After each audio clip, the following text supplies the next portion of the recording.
Hello friends, Pihu comics world YouTube channel में आप सभी का स्वागत है। राज कॉमिक्स द्वारा निर्मित सुपर हीरो नागराज का संपूर्ण परिचय। नागराज का सर्वप्रथम अंक सुप्रसिद्ध लेखक परशुराम शर्मा द्वारा लिखा गया था और इसे प्रताप मलिक ने चित्रित किया था। मलिक ने 1995 तक लगभग 50 अंकों के लिए इस चरित्र का सफलतापूर्वक चित्रण किया था। 1995 के बाद से चित्रण का काम चित्रकार और लेखक अनुपम सिन्हा ने संभाल लिया। आज नागराज जो कुछ भी है वह भारतीय कॉमिक उद्योग के इन दिग्गज प्रताप मलिक और अनुपम सिन्हा की वजह से है। नागराज का चरित्र पौराणिक इच्छाधारी नाग, आकार बदलने वाले सांप, ऐतिहासिक विशैला मानव से प्रेरित माना जाता है। उसकी कहानियों में पुराण, कल्पना, जादू और विज्ञान गल्प का समृद्ध मिश्रण है। नागराज के कई प्रशंसकों का यह मानना है कि समय के साथ नागराज कॉमिक्स ने अपना ही एक सर्प पुराण विकसित किया है जो जनता के बीच सांपों के बारे में प्रचलित लोकप्रिय भारतीय मान्यताओं के लिए अद्वितीय है। नागराज की मूलतः कल्पना अंतर्राष्ट्रीय आतंकवाद के एक दुश्मन के रूप में की गई थी। दिलचस्प बात यह है कि अपने पहले अंक में नागराज को दुष्ट वैज्ञानिक प्रोफेसर नागमणि द्वारा एक अंतर्राष्ट्रीय आतंकवादी हथियार के रूप में प्रवर्तित किया गया था। नागराज को इस पहले मिशन में आदिवासी भक्तों, सांपों और रहस्यमय 300 से भी ज्यादा उम्र के गोरखनाथ बाबा नामक बूढ़े साधु से संरक्षित एक मंदिर से देवी की मूर्ति चुराने का जिम्मा सौंपा गया था। नागराज अपने कार्य में सफल रहा, लेकिन गोरखनाथ और उनके रहस्यमय काले नेवले शिकांगी से मुकाबले में परास्त हो गया। गोरखनाथ ने उसका मन पढ़ लिया और पता लगाया कि प्रोफेसर नागमणि ने नागराज को अपने नियंत्रण में रखने के लिए उसके सिर में एक कैप्सूल के रूप में मन को नियंत्रित करने वाले यंत्र का प्रत्यारोपण किया है। गोरखनाथ ने शल्य चिकित्सा की और नागराज के सिर से कैप्सूल को हटा दिया, जिससे नागराज प्रोफेसर नागमणि के नियंत्रण से मुक्त हो गया। इसके बाद नागराज बाबा गोरखनाथ का शिष्य बन गया और उसने पृथ्वी से अपराध और आतंकवाद को खत्म करने की कसम खाई। तब से नागराज ने 3 बार विश्व का दौरा किया और कई खलनायकों और आतंकवादियों को हराया। नागराज एक काल्पनिक शहर महानगर में अपने ही गोपनीय स्वामित्व वाले टी.वी. चैनल के कर्मचारी राज के रूप में जीवन यापन कर रहा है। काल्पनिक चरित्र की जीवनी संपादित करें। प्राचीन काल में जब देवता बिना किसी प्रतिबंध के पृथ्वी पर विचरण करते थे, तब वहां तक्षकगंगा नामक एक साम्राज्य मौजूद था जिस पर राजा तक्षकराज और रानी ललिता का शासन था। शासक दंपति को कोई चिंता नहीं थी सिवाय एक के, उनकी कोई संतान नहीं थी। राजकुमार या राजकुमारी की अनुपस्थिति ने एकमात्र नागपाश को उसका संभावित वारिस बनाया। नागपाश सम्राट का समरूप छोटा भाई था, जो ये जानकर कि केवल वही सिंहासन का संभावित उत्तराधिकारी है, चिंता रहित भव्य जीवन जीने लगा था। जैसे जैसे समय बीतता गया, रानी अपने बच्चे के अभाव में उदास रहने लगी। राजा को रानी के अवसाद का कारण समझ में आ गया और वे भी परेशान रहने लगे। पति पत्नी आशीष के लिए अपने पारिवारिक देवता देव कालजयी की पूजा करते थे। देव कालजयी को भी उनके दुख का कारण पता था, अतः एक दिन उन्होंने महान संतान पाने का उन्हें आशीर्वाद दिया। उनका आशीर्वाद सफल हुआ और जल्द ही रानी गर्भवती हो गई और पूरे राज्य में खुशी की लहर दौड़ गई सिवाय नागपाश के। इस संतान के जन्म का मतलब उसके लिए सिंहासन खोना था, अतः बच्चे के पैदा होने से पहले ही उसे मारने का उसने निर्णय लिया। एक दिन जब रानी देव कालजयी की पूजा के लिए जा रही थी, तो नागपाश ने देवता के भोग की ढकी हुई थाली में प्रसाद को मरे हुए नेवले से बदल दिया। नागदेवता को गुस्सा आ गया और उन्होंने अपनी विषैली सांस से रानी को बेहोश कर दिया। राजा ने देवता से क्षमा याचना की और अपनी पत्नी को ठीक करने की प्रार्थना की, लेकिन देवता ने ऐसा करने से इनकार कर दिया, जिसके बाद हताश राज ने आत्महत्या करने का प्रयास किया। भक्त की मृत्यु झेलने में अक्षम देव कालजयी ने उन्हें रानी की जान बचाने का एक उपाय बताया। उन्होंने राजा को मणि दी और उसे रानी की दवा से अभिक्रिया करने के लिए कहा। मणि रानी के शरीर से सारा विष बच्चे के शरीर की ओर पलट देगा, लेकिन विष के बुरे प्रभाव के कारण रानी अपनी प्रजनन क्षमता खो देगी। सारे राज्य में मातम छा गया और राजा भी दुखी हो गए। नागपाश बहुत खुश था कि वह अकेले वारिस के रूप में बच गया है। जब बच्चा पैदा हुआ तो सबको लगा कि वो मरा हुआ है, क्योंकि उसका सारा शरीर नीला था और उसमें जीवन के कोई लक्षण दिखाई नहीं दिए। हिंदुओं की प्रथा के अनुसार नवजात शिशु को नदी में फेंक दिया गया। भ्रमित मत हों कि उसका अंतिम संस्कार क्यों नहीं किया गया। हिंदू पौराणिक कथाओं में यह माना जाता है कि उच्च क्षमता के योगी आत्मा के रूप में अपना शरीर छोड़ सकते हैं और आत्मा, शरीर बदलना या विभिन्न दुनिया के बीच यात्रा करना जैसे कार्य निष्पादित कर सकता है।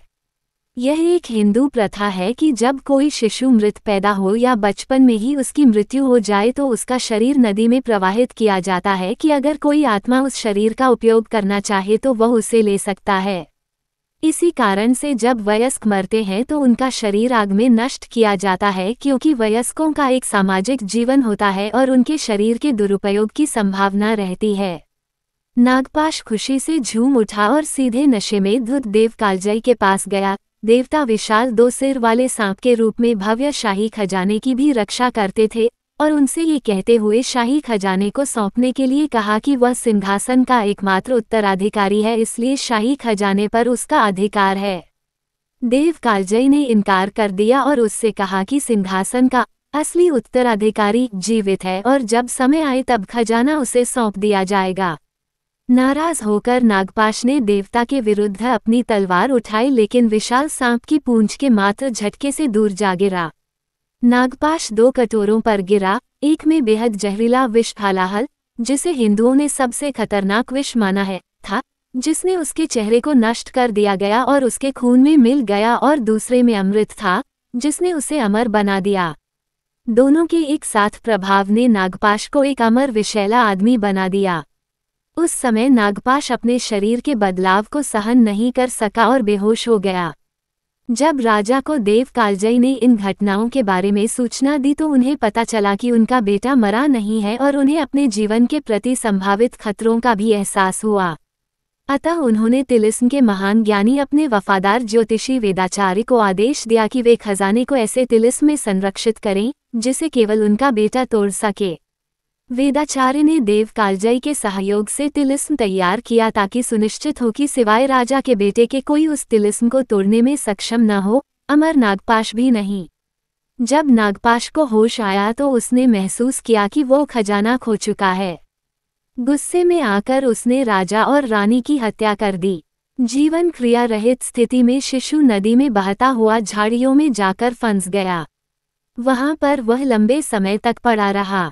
इस बीच सर्प देवता देव कालजई चिरायु इच्छाधारी नागों के शासक राजा मणिराज और उनकी पत्नी मनिका रानी के सपनों में प्रकट हुए, जो मानवीय दृष्टि से ओझल नागद्वीप नामक हिंद महासागर के एक द्वीप में छिपकर जीवन बिता रहे थे।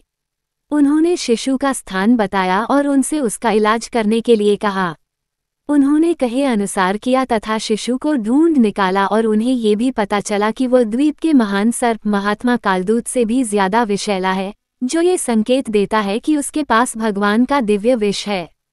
शुरू में राजवैद्य अनिश्चित थे कि वे शिशु का इलाज कर पाएंगे या नहीं, लेकिन स्वयं देव कालजई ने राजा से इलाज के लिए कहा था, इसलिए वे आश्वस्त हुए कि उनका उपचार सफल होगा। नियमों के अनुसार किसी को भी इस द्वीप में किसी बाहरी व्यक्ति को लाने की अनुमति नहीं थी, इसलिए राजा ने उसकी उपस्थिति को गुप्त रखने का फैसला लिया। कई साल बीत गए और इलाज का परिणाम नजर आने लगा। हालांकि अभी भी उसमें कोई जीवन क्रिया नहीं थी, पर शिशु का रंग धीरे धीरे हरे में बदलने लगा। राजा ने ये समाचार रानी को दिया और उन्होंने बच्चे को गोद लेने का निर्णय लिया, क्योंकि उनकी अपनी कोई संतान नहीं थी। उनके निर्णय को दुष्ट तांत्रिक विशुंधर ने सुन लिया, जो द्वीप का शासक बनना चाहता था, लेकिन महात्मा कालदूत से डरता था। उसने गुप्त क्षेत्र पर हमला किया जहां शिशु को रखा गया था और उसको साथ लेकर भाग गया, लेकिन ईश्वर के प्रकोप से डरकर उस शिशु को न मारने का फैसला लिया और उसे नदी की उन्हीं झाड़ियों में वापस रख दिया जहां पर वह मिला था। उसकी योजना विफल हुई, क्योंकि जल्द ही रानी ने गर्भ धारण किया और एक बेटी को जन्म दिया, जिसका नाम विसर्पी रखा गया। विशुंधर को कभी पता नहीं चला कि जिस शिशु को उसने भटकने के लिए छोड़ दिया था उसे होश आ गया। पहले उसका चेहरा और फिर उसका शरीर सामान्य मानवों जैसा बना और उसने रोना शुरू किया। पास के मंदिर के एक पुजारी ने उसे देखा और उसे प्रोफेसर नागमणि को भेद स्वरूप दिया, जो पास के जंगल में सांपों की तलाश में भटक रहा था। अज्ञात कारणों से पुरोहित ने एक झूठी कहानी सुनाई कि शिशु एक ऐसी महिला का है जिसका बलात्कार हुआ था और जो सर्प देवता की भक्तिन थी, और शिशु को इच्छाधारी नाग बनने का आशीर्वाद प्राप्त है, और उन्होंने नागमणि से अनुरोध किया कि वे उसका पालन पोषण कुछ इस तरह करे कि वह अपनी मां का बदला ले सके। नागमणि ने समझ लिया कि पुजारी झूठ बोल रहे हैं, लेकिन वह शिशु को अपने साथ ले गया। शिशु के रक्त परीक्षण से पता चला कि उसकी श्वेत रक्त कोशिकाओं में खून की जगह सूक्ष्म सांप हैं। शिशु में असाधारण रोगहर शक्तियां थी और वह अत्यंत विषैला था।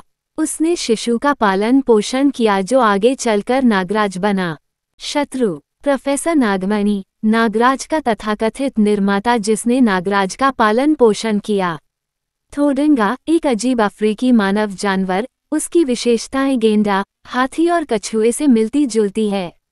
नागदंत एक ईर्ष्यालु, प्रोफेसर नागमणि द्वारा तैयार नागराज की एक अपेक्षाकृत कमजोर नकल। टुटनखामेन प्राचीन मिस्र की ममी जिसकी शक्ति का मुख्य स्रोत, उसका मुखौटा नागराज द्वारा छीन लिया गया था।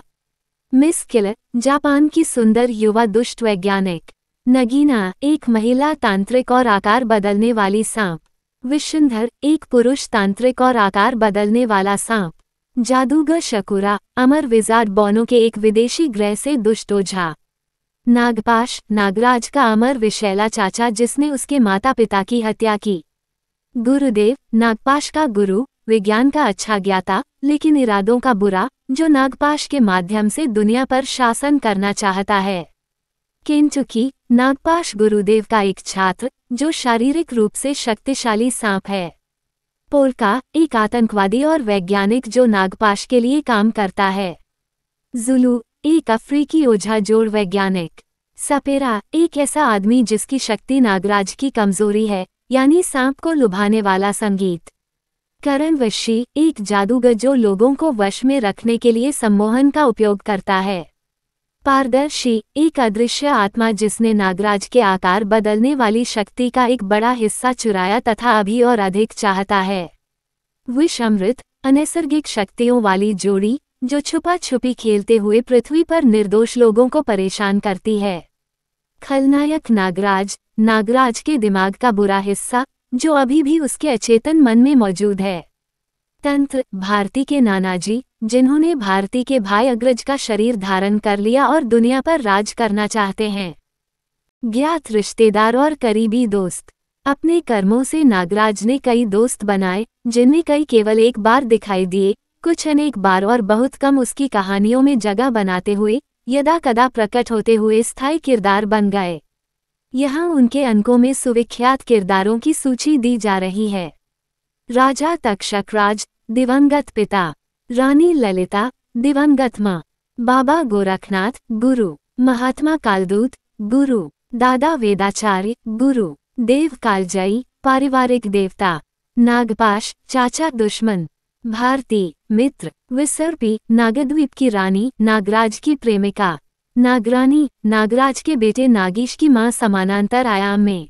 सुपर कमांडो ध्रुव सबसे अच्छा दोस्त और सहयोगी सुपर हीरो। सौदांगी उसके शरीर पर बसने वाली कांटों भरे शरीर की एक मिस्र सर्पिनी। शीतनाग कुमार उसके शरीर पर बसने वाला मित्र। नागू उसके शरीर पर बसने वाला एक मित्र। विशांक विसर्पी का भाई और छोटा नागराज के रूप में नागराज का सहयोगी। महाव्याल पानी में बसने वाले इच्छाधारी नागों का शासक। नागीश मां नागरानी के साथ रहने वाला बेटा समानांतर आयाम में। सिल्लू मित्र और कंप्यूटर विशेषज्ञ।